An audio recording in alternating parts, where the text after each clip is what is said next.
distinguished guests, my fellow Fijians and friends of Fiji, Bula Binaka, and happy Fiji Day celebration to you all.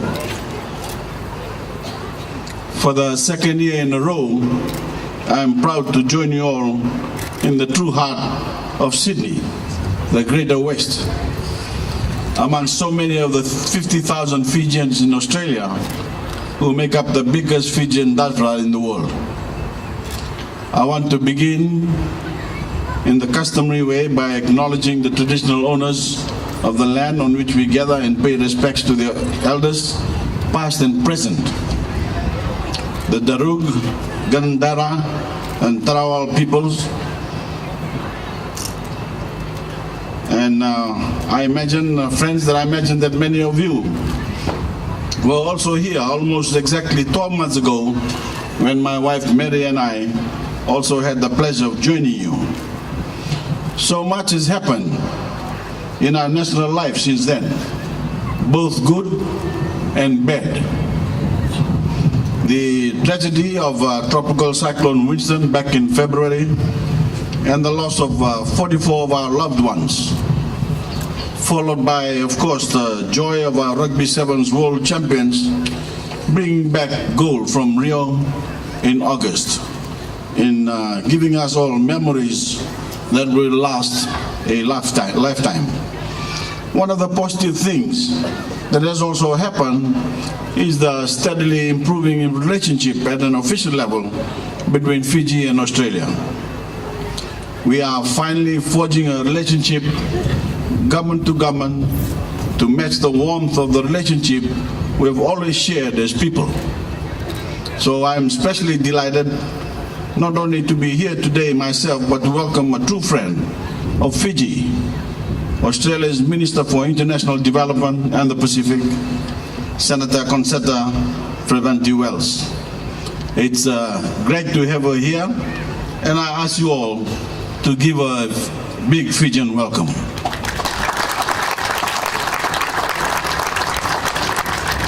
I'm also delighted to welcome the Senator's husband, John Wells, with whom I have a special affinity.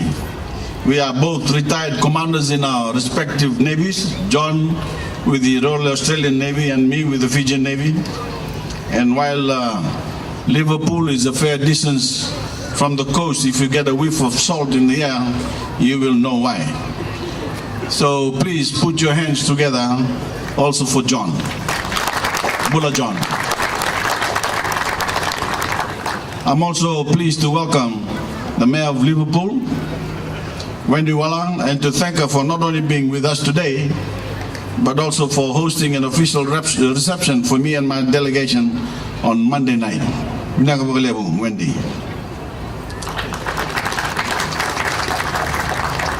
Friends, this is a day to celebrate our unity as a nation and reflect on the progress we have made in the 46 years since independence. I am personally convinced that our progress as a nation is not measured so much by the commentators or historians. It is measured in the personal stories of ordinary people like all of you here today. The great Fijian family who, in your case, have found new homes in Australia, but for whom Fiji will always be home and will always have a treasured place in your hearts.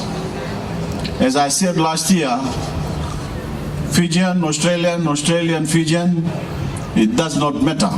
We are all part of one big family, stretching from our island home across the world. And whatever differences is in the past, during what I call the lost years, that family is finally reconciled.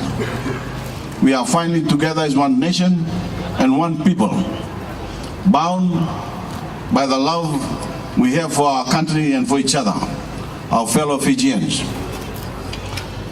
That is what we are truly celebrating today, along with the great strides we have made in Fiji in recent years in developing our nation. This includes our buoyant economy, which despite Winston, is now in its 7th straight year of growth and is enabling us to improve the lives of so many of our people.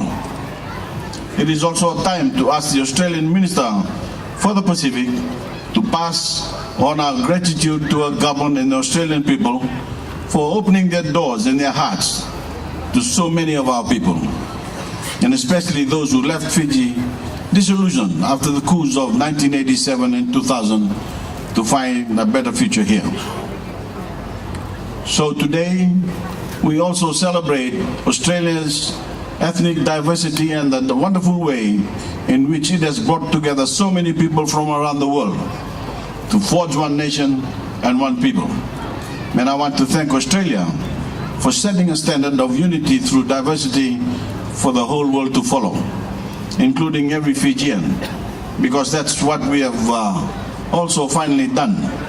We forged one nation and one people. I especially want to thank the Australian government, the Australian people, and all of you for your wonderful response to the plight of those Fijians who lost so much in Cyclone Winston back in February. I know that some of you who are here today will either have lost loved ones or friends, and you will certainly know people who lost their homes. And it was wonderful how all of you and Fijians around the world banded together to assist the relief effort, to raise money or donate goods or services to help your fellow Fijians back on their feet. I come today on behalf of the entire Fijian nation to say, Vinaka Bakalevu. Vinaka Bakalevu for caring, Vinaka Bakalevu for the hours you put into rallying around your people back home. We will be forever grateful for the way in which Fijians in Australia and elsewhere sprang to our assistance, just as you did for Cyclone Evan at the end of 2012, and as you have done so many other times in the past. Friends, Australia's reputation and standing in Fiji has never been higher than in the wake of Cyclone Winston. And to a large extent, that's because of the wonderful assistance that so many Australians provided on the ground in Fiji.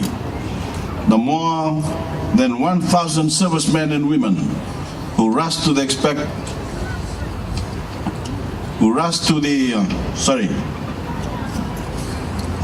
affected areas, either on HMS Canberra or the aircraft that were also sent to help us. It was that practical assistance plus those Aussie smiles that made such a big difference to our people, and they will never forget it. It is a measure of the trust between us that I will let you in on a little secret. I've been told to say this, and that I'm terrified of flying. That was why I joined the Navy, and always have been. Give me mountainous seas on a Navy patrol boat and I'm fine, but put me anywhere near a helicopter and I really go to water. As you all know, the people of Koro and Vonombalavu were in dire need, so I simply had to get to them to give them encouragement and assess their needs, and the only way to do that was by chopper. So I put my trust in the young Aussie pilots who are flying the relief missions from HMS Canberra, gritted my teeth and climbed aboard. And thinking of those people who expected to see me, and I was determined not to let them down. Well, thanks to those Australians, wonderful Australians in uniform, I conquered my fear of flying. And I can safely say that I will go up with the Australian military anytime. In the safe hands of pilots who are among the world's best. Friends, last year I apologized on behalf of the Fijian government and Fijian people to those of you who may have suffered hurt in the past, and especially those of you who were driven from your country of birth because of the racist and selfish behavior of some of your fellow citizens. I was deeply moved by the reaction of so many people to that apology.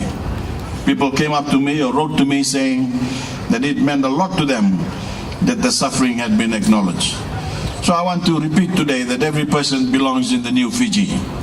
We are all Fijians and we are all equal under our constitution and the supreme law. I again acknowledge the hurt that so many people suffered. But we are now a family reconciled, and that reconciliation is a wonderful moment in our history. I again ask you all to re-engage with the country of birth if you have not done so, to come back to Fiji, whether as a resident or a visitor, to perhaps build a home or start a business, and help us build the nation we all know we can be, the way the world should be. We have made great strides in recent years, but it is vital that we move towards a half-century mark as an independent nation, that the reforms that we are making continue.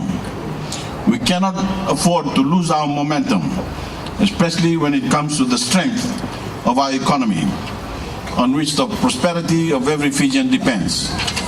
We must continue with our underlying philosophy of my government, which has brought about socio-economic stability and confidence, created and sustained jobs, produced a conducive environment for investment in a just and fair society.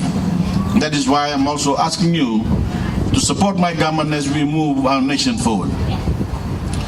Friends, I want to close by elaborating on what I said last year about what it means to be a Fijian, because I think it is more important now than ever to reflect on what it means to belong, to be part of a nation that is already great, but that we intend to make much greater by working together as one people.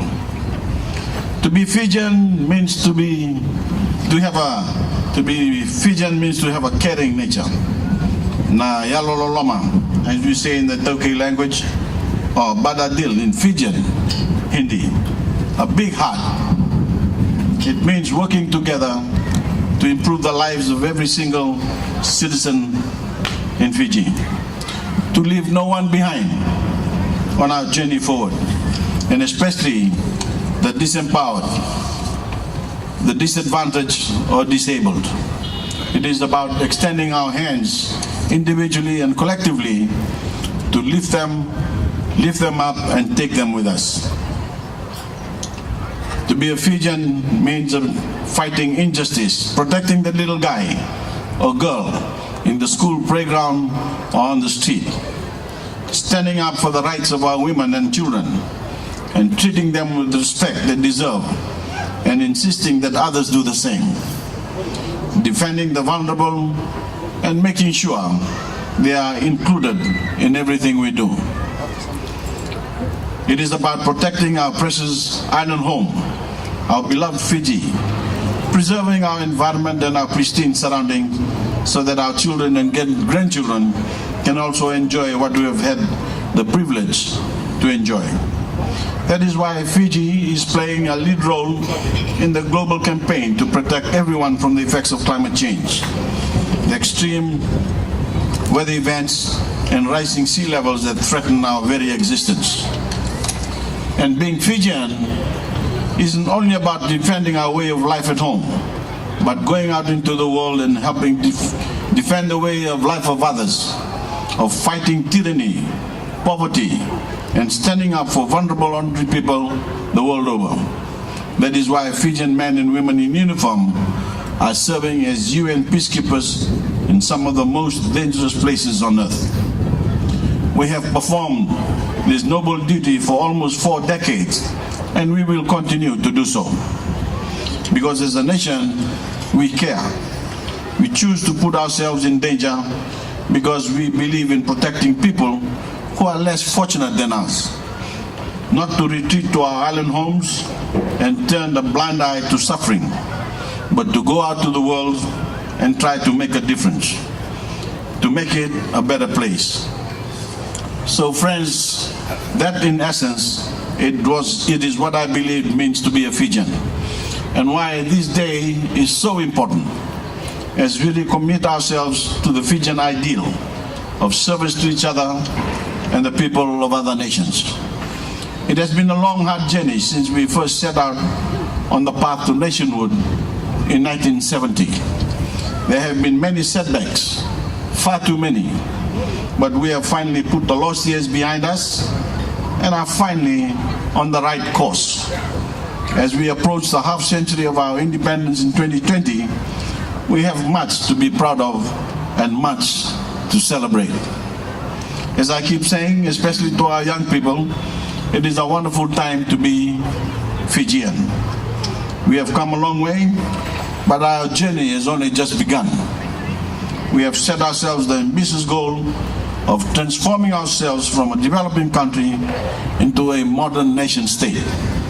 And with the commitment of our people and with God's help, we will get there. Thank you all for being here today and for your warm welcome. I look forward to meeting as many of you as possible. And again, happy Fiji Day. God bless you all. Good night.